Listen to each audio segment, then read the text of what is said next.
In this lesson, we're going to cover high availability. These days, our organizations expect to have our services up and running pretty much nonstop, and the only way to achieve that is by creating an architecture that will support high levels of availability. Now, high availability refers to the ability of a service to be continuously available by minimizing the downtime to the lowest amount possible. To achieve high availability, our systems should be designed using load balancing or clustering, have redundancy built into the system, and if we're operating in a cloud-based environment, we should also consider using a multi-cloud environment to achieve an operational environment that can withstand multiple points of failure before our service becomes unavailable. Now, whenever we talk about availability, it's important to remember that we measure our levels of availability in terms of something known as uptime. Uptime is the number of minutes or hours that your system remains online over a given period, and this uptime is usually going to be expressed as a percentage. The gold standard in availability is set by achieving something known as the 5 nines of availability. The 5 nines of availability refers to achieving a 99.999% uptime, which means that your services can only have a maximum of about 5 minutes of downtime per year, which, as you can probably imagine, isn't a whole lot of downtime. Now, in some cloud-based networks, organizations have gone even further by setting their availability target at 6 nines of availability, or 99.9999%, which equates to only 31 seconds of downtime each and every year. Now, as you can imagine, most organizations are going to need to take their systems offline for more than 31 seconds per year, and probably more than 5 minutes each year too, in order to install security patches on their servers, or to replace a failed hard drive, or to install a new router or switch into the network when the old one has failed. So how can we maintain a high level of availability while still being able to take down some of our systems to perform our maintenance and repairs?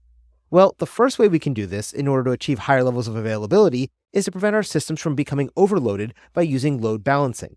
Load balancing is the process of distributing workloads across multiple computing resources to optimize their resource use, maximize their throughput, minimize their response time, and prevent the overloading of any single resource.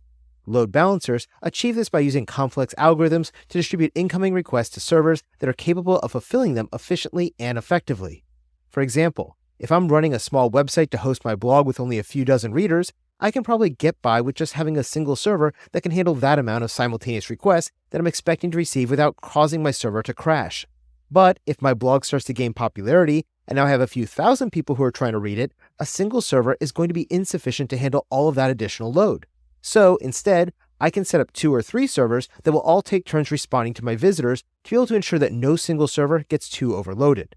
This is what load balancing allows us to do, because all the requests go to the load balancer first, and then the load balancer will redirect that user's request to one of my 3 servers in order to respond to the request in a more timely manner.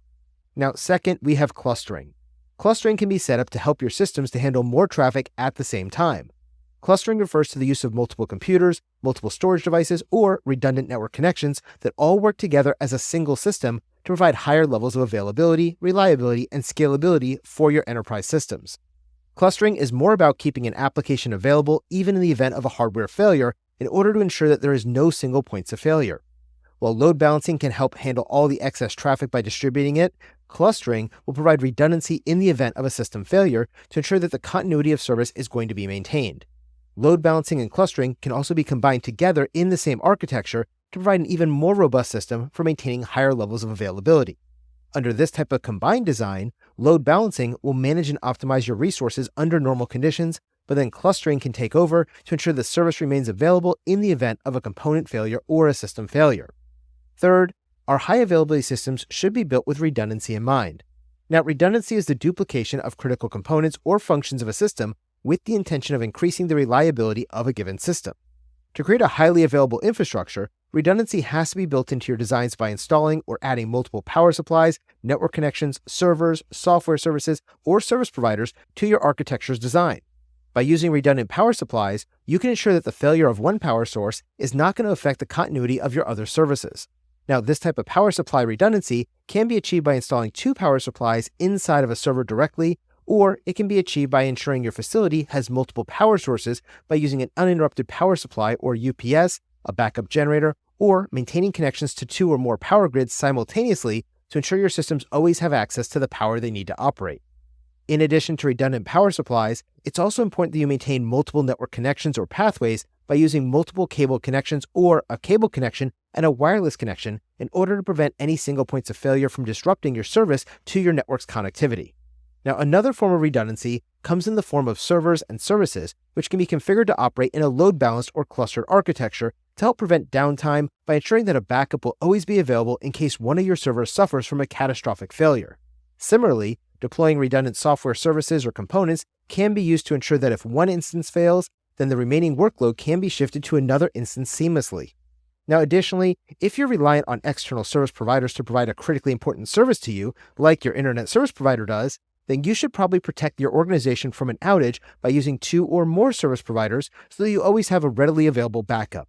This kind of provider diversity means that if one provider experiences an internal issue, the organization's operations will be able to continue by using another provider's services. For example, at diontraining.com, we use a credit card service provider known as Stripe to collect payments from our students when they buy their exam vouchers on our website. But we also have a secondary provider already configured and ready for us to enable if Stripe has some kind of a catastrophic outage.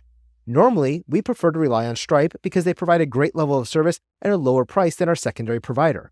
But if Stripe goes offline for some reason, we're already configured that our backup credit card processor can take over until our Stripe-based service is once again ready to start conducting normal operations again. Another example might be having 2 domain controllers in your enterprise network environment. Under this kind of a design, you can set up your domain controllers as a primary and secondary controller. And if you need to restart one to apply a security patch, the other controller can continue to maintain the services for all of your end users. Having redundant hardware for everything will become really expensive because effectively we are doubling the cost to build out our network. So it's important that each design decision is considered to decide if redundancy is required for a particular piece of hardware, or if you could build the desired level of redundancy by using software or cloud-based services instead.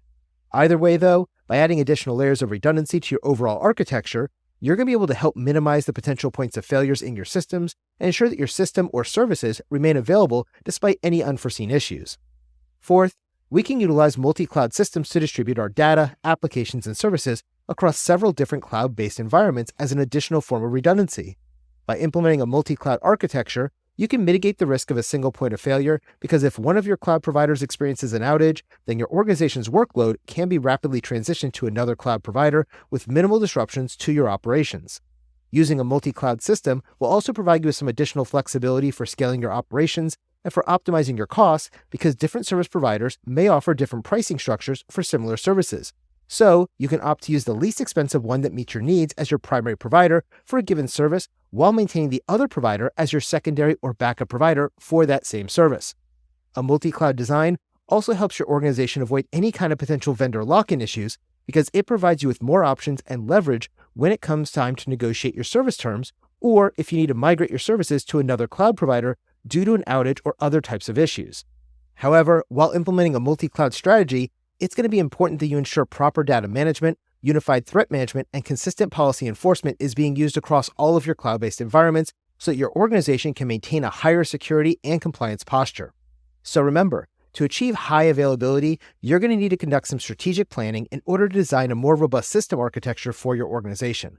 By understanding and implementing load balancing and clustering, instituting redundancy in multiple layers of the operational framework, and utilizing a multi-cloud approach, organizations can significantly reduce their risk of service disruptions and the associated downtime costs. This kind of proactive approach helps to safeguard your organization's operational continuity and reliability while also fortifying its reputation and credibility in an increasingly competitive operational environment.